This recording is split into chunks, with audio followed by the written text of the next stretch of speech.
আম, আমি তো তখন এসএসসি পরীক্ষা দিলাম। হ্যাঁ, আমাদের সাথে একটা মেয়ে পড়তো, আম, ফুলু রানী বিশ্বাস আর পারভিন চপল করে এক মেয়ে। তো ওরা দুইজনই অদল বদল করে ফার্স্ট সেকেন্ড হতো ক্লাসে, খুবই ভালো। এবং তার মধ্যখানে আমি এবার অত ভালো ছাত্রী ছিলাম না, আমার রোল নম্বর ছিল 7-8 এরকম। তো কিন্তু ওদের সাথে আমার খুব বন্ধুত্ব ছিল, একসঙ্গে বসতাম, একসঙ্গে কথা বলতাম, একসঙ্গেই করতাম, সবই মানে মোটামুটি ছিল। আর চপলের ফ্যামিলির সাথে ছিল, ফুলুরানির সাথেও আমার খুবই ছিল। তো ওইটা যেদিন শুনলাম প্রিস্কুলে আসার পরে, যখন ওদের খোঁজ নিতে গেলাম, যেহেতু হিন্দু ছিল তো আমার, যখন শুনলাম যে ওকে নিয়ে গেছে, মিলিটারিরা নিয়ে গেছে, এবং কয়েকদিন পরে ওকে মানে ধর্ষণের পরেও মারা গেছে, তাদের মিলিটারির হাতেই মারা গেছে। এটা শোনার পরে আমার খুবই মানে এত কষ্ট পাইছি যে এই মেয়েটাকে আমি এখনও ভুলতে পারছি না, এখনও আমার সেইটা মনে আছে। এবং ওই যে হত্যার মানে যে জিপের পিছনে চুল বেঁধে তারপরে হুলারাট রোডে যে মহিলাকে করলো, সে ঘটনাও আমি ওখানে শুনছি।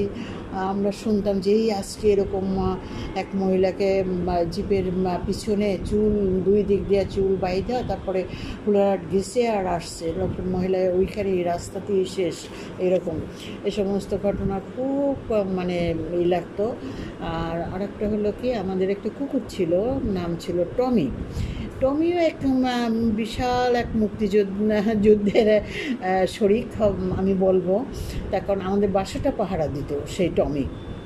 এবং খানসেনা আসলে পরে যে কীরকম করতো, মানে ও বুঝতো যে শত্রু আসতেছে, ও সারা রাত মানে খুব ডাকতো। এবং যখন খানসেনার ওকে, এটা পরে আমরা শুনছি, দেখি নাই, যে ও এরকম যারা ছিল তারা বলছে যে ও আপনাদের বাড়ি ছেড়ে কোথাও যায়নি, ওই দেখলে পরেই ওই ডাকতো, ঘে ঘো করে ডাকতো। আর ওরা ওই বন্দুক দিয়ে যখন তাক করতো, তখনও ওই দুই হাত সামনের দুই পা সামনে দিয়ে মানে একদম মানে মনে হয় যেন ক্ষমা চাচ্ছি এরকম একটা ভাব করতো। কিন্তু সত্যি কথা বলতে কি, ওকে মারে নাই। আর আমাদের একটা ছাগল ছিল, রামা বলে ডাকতাম, বেশ বড় রাম ছাগল ছিল, যার জন্য রামা বলে ডাকতাম। ওকে আমরা বাড়িতে নিয়ে যাই আমাদের সাথে, এবং পরবর্তীতে আমাদের ওই টমিকেও আমরা বাড়ি নিয়ে গেছি, ও ছিল। পরে একটা ওর অসুখ হলো, মারা গেল। আর রাম ছাগলটাকে বিক্রি করে দিলাম, যেহেতু আমরা আর পালতে পারবো না, কারণ আমরা থাকবো না ওখানে, ইন্ডিয়া চলে যাব। ওই সময় আর কি করা হয়েছিল, বিক্রি করে দেওয়া হয়েছিল একজন যারা থাকে এরকম। তো এরকম অনেক মজার ঘটনা ওই সময়, মানে কষ্টের ভিতরে হাসি।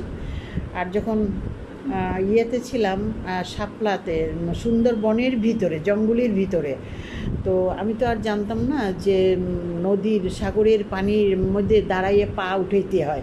তখন কখনো কক্সবাজার যায়নি বা কিছু না, ওই প্রথম বালিযুক্ত মাছ, বিশেষ করে সাগরের পাড়ে যে মাটিটা হয়, তুমি যদি পা না উঠাও তাহলে কিছুক্ষণের মধ্যে তোমার পা ডুবে যায়, বালিতে ডুবে যায়।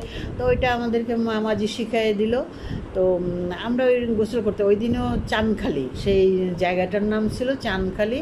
সাধারণত মাঝিরা তারপরে তোমার জেলেরা ওইখানে এসে রেস্ট নিত, রান্না করত। এবং সন্ধ্যা যখন হয়ে আসছে, আমি আমার সবাই বসা শোয়া শুনি, রেডিও শুনি। আর বিশেষ করে ওই যে ইয়া আছে না, উনি এখনও জীবিত আছে কিনা আমি ঠিক জানি না,